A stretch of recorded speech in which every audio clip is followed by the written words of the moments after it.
What's up, guys? How's it going? Welcome back to another unboxing showcase review. Well, now we are still continuing with our G.I. Joe classified series. We did get in Dr. Mindbender. This is a Hasbropulse exclusive. Oh my god, I cannot believe this. This Dr. Mindbender, when they first teased it to us and showed us what was gonna be in this box, I was just like, wow. You've got to be kidding me. And the fact that, I mean, look at the size of this box. The presentation for this thing is absolutely stunning. It is great. I can't believe it. It looks absolutely amazing to me. So, based off the box, look at this artwork. Look at all this stuff going on. I can't even tell you how much things are happening here. I mean, there's so much here that Dr. Mindbender is acquiring, I guess, in regards to his scientific experiments. I mean, I'm assuming parts of this is like Serpentor. I mean, look at all of these vials here that are encased with certain probably important people that, like I said, it's more about Serpentor. So this is, I mean, he did create Serpentor, so this artwork is amazing. This looks incredible. So with this, I mean, this is how the box art looks. And of course, there is a slip cover here that we can just move off into the background. And this is the actual box. This is the box here. Let's move this out of the way. This box opens up, well, from the back. I mean, it's still the same artwork right there, but it's got this going on right. Yeah, there you go. Look at that. Let me move the camera for a second. There you go. Look at that. Well, that is beautiful presentation. This is unbelievable. Look at this.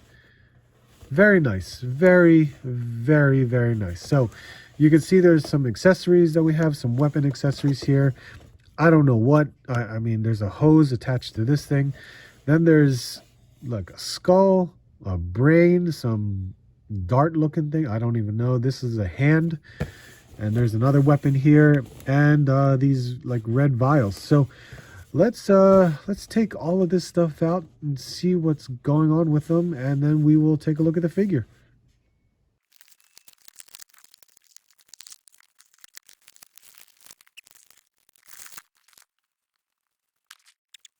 All right, guys, there's a lot of stuff. Well, oh my god. All right, let's kind of go over the accessories because there's quite a bit of it. We'll start left to right. So there is this hose that was with this particular weapon, I'm assuming. So there is an attachment for it, for the hose here. Let's like just play around with it and see what we got going on. This hose, gun, weapon, whatever, I mean, it's black with silver tipped around there. This looks like maybe it could be like a gauge for some sort. It is a very flexible hose, so it can maneuver around. I feel as if this is interchangeable with this weapon of some kind.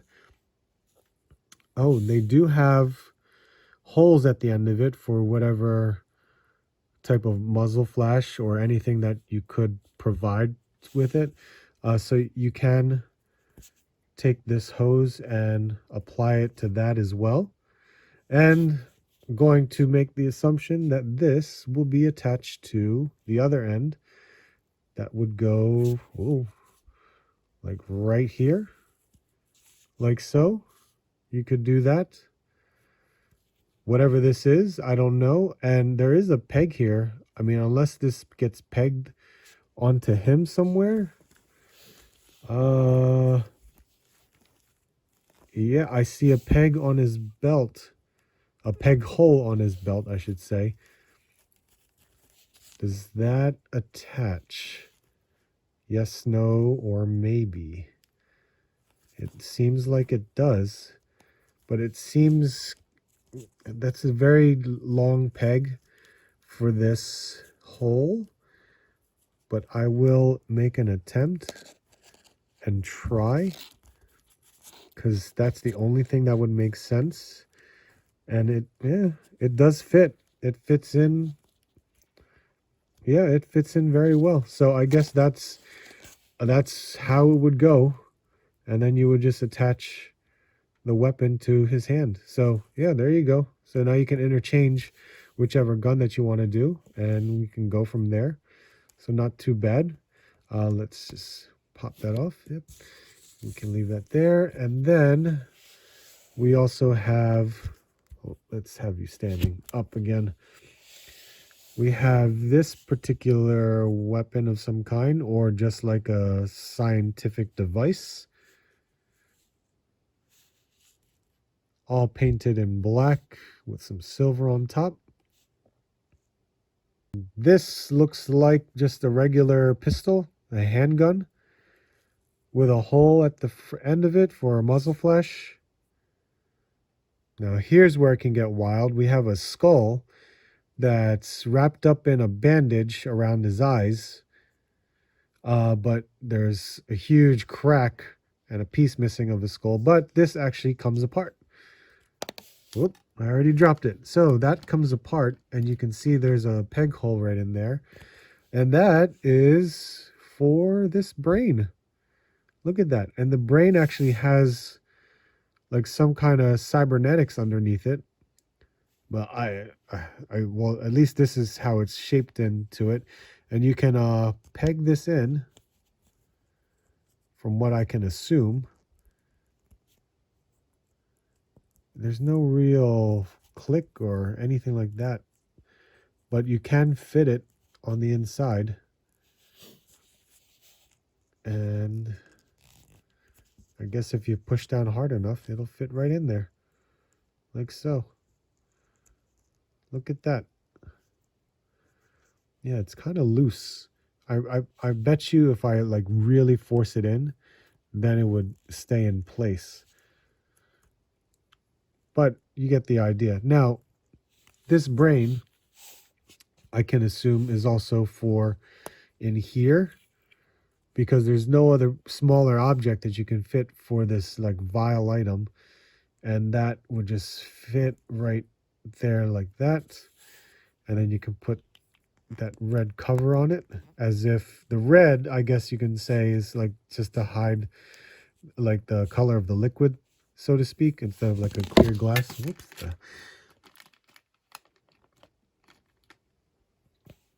And with this, there's some peg holes all along the side, which I'm going to assume are these tiny little pieces that you can insert in here. So I guess for like what, like electrodes of some kind for scientific experiments? I have no idea. I'm taking a guess. I am not too sure. But that is my guess, my assumptions. Let me know what you think, because as far as it goes, it's 4 pieces, 4 holes. Why not? And then here we have a hand with some tubes coming out of the wrists. Look at that. It's more like a zombified hand of some kind. And this peg right here, which you can act as if that's a skeletal bone. And then I can only assume it will fit in here, considering the fact it's what fits, and there is a peg hole for it. So putting that in like so, and you now have your hand encased in a jar, basically. Now, let's take a look at Dr. Mindbender, because the paint and sculpt on this guy is incredible. Wow, does it feel so reminiscent of the original like look of him from back in the 80s, 90s, because this is great. I couldn't ask for anything more, really. It looks phenomenal to me. This is awesome. They did such a great job with it. I don't really know what else to say about it. It looks so good. So starting off with the head, I mean, look at that. Look at that mustache. Look at the sculpt in his face. There's all the wrinkles in his forehead. His cheekbones also, sculpting the ears. great color. You can see the eyes. There's some color in his lips too. That nose looks great. This looks awesome. Very well done. And then the monocle, kind of like a cybernetic monocle of some kind, or is it just something that is painted silver and is just attached? I don't know. It just looks so good because you can still see his eye underneath there. Very well done. I love it. That looks so good. Really, really good. And then with his suspenders here, his suspenders is kind of like this metal suspenders all the way down to his belt. And I'm going to assume those suspenders come all the way down from the back. Yep, same thing. And it's harnessed on the back side like so. All painted silver with a black belt. And his arms, he's got these purple armbands over his biceps. And these crazy gauntlets. There's also some texture in the gauntlets on the underside of it, so that looks really good. Going down to his pants, it's like he's got this metal cover over his crotch area, and the purple pants, which they're all textured as well. He's got a side holster that's attached to the belt, which could possibly hinder some movement of any kind, but it doesn't seem like it would, because when you do move it around, there's enough flexibility of where the belt is, so that shouldn't pose an issue. But at least they painted the buckles, which is really nice to see that. And then of course we have his leather boots that have these like knee covers, and this is textured as well. You can see that looks great. And they painted the buckles on the boot. That looks awesome. There's nothing more else in the back, but still very well painted. And then of course we got a cape. We got this sleeveless cape going on. And this is like a nice shiny material. Not so much like a texture, but like almost like a shiny leather, but it's not. Wish it was wired too, but you know, can't ask for everything. There might be a way for me to wire this, but I'll have to look into that. But everything looks great. Okay, going into articulation, just to be mindful, I do have like some black stains from this cape on the shoulder, but I don't care about it. It's not so bad, considering the fact that the cape will be overlapping the shoulder anyway, so who's really going to see it and who's really going to care? I don't. I mean, it's not hindering me at all, so it's not like it's going to pose an issue with what's going to happen with my figure on the shelf. So regardless, there you go. Just wanted to point that out for you. But articulation, so of course he's got no hair, so we're going to be able to move his head side to side and have him look up all the way. And of course he can look down all the way too. We love that about that, because we do have, I think it's a neck. Oh, he's got a neck. Not a dumbbell, but he's got a neck joint right there. The neck can move a little bit, so that does help with articulation, so that's nice to see. Going down to his arms, his shoulders can move all the way to a 90. Like so. He does have butterfly joints, very minimal. You can't really see it, but at least there you go, you can see it now. But at least he has some of it. Like, it's not a lot of movement, but it gives you just enough to play around with. He's got the upper bicep swivel. He's got double jointed elbows, and it's pinless too, which is very nice. We've got the ab crunch, like so, and then we can move him back that far, and he's got the ball waist, which is amazing. Love the ball waist out of the G.I. Joe Classified series. We do have drop down hips, we have the upper thigh cut, we have the double jointed, let's go, there you go, double jointed knees that are pinless as well. Nice to see that.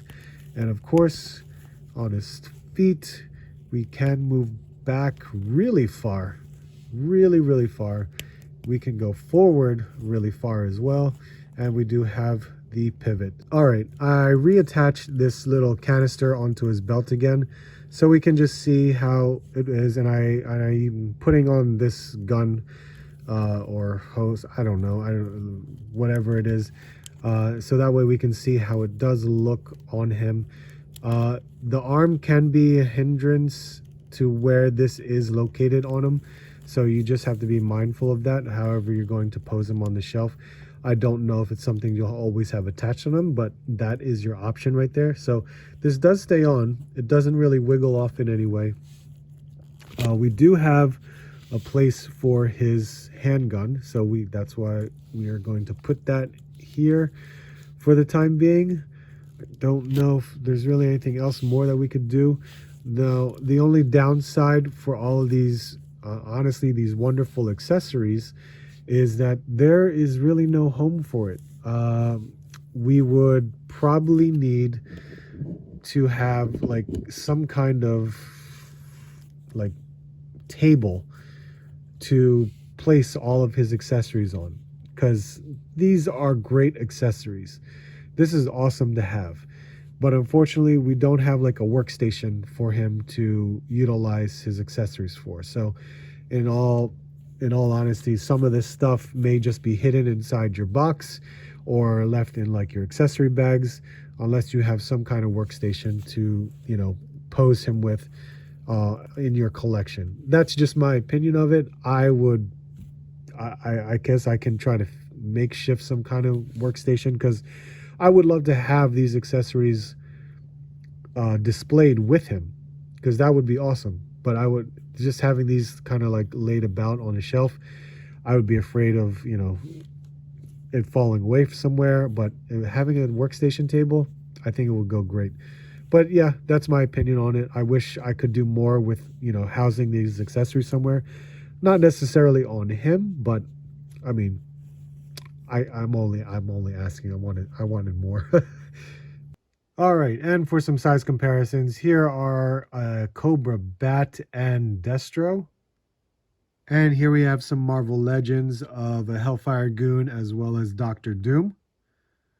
And here he is next to a Action Force Karak and a Mythic Legions Sir Gerard. And a Star Wars Black Series Mandalorian, as well as an SH Figure Arts Jujutsu Kaisen Gojo. Alright guys, there you have it. There is my unboxing showcase review on the Hasbropulse exclusive G.I. Joe Classified Series Dr. Mindbender. Definitely happy to have this figure.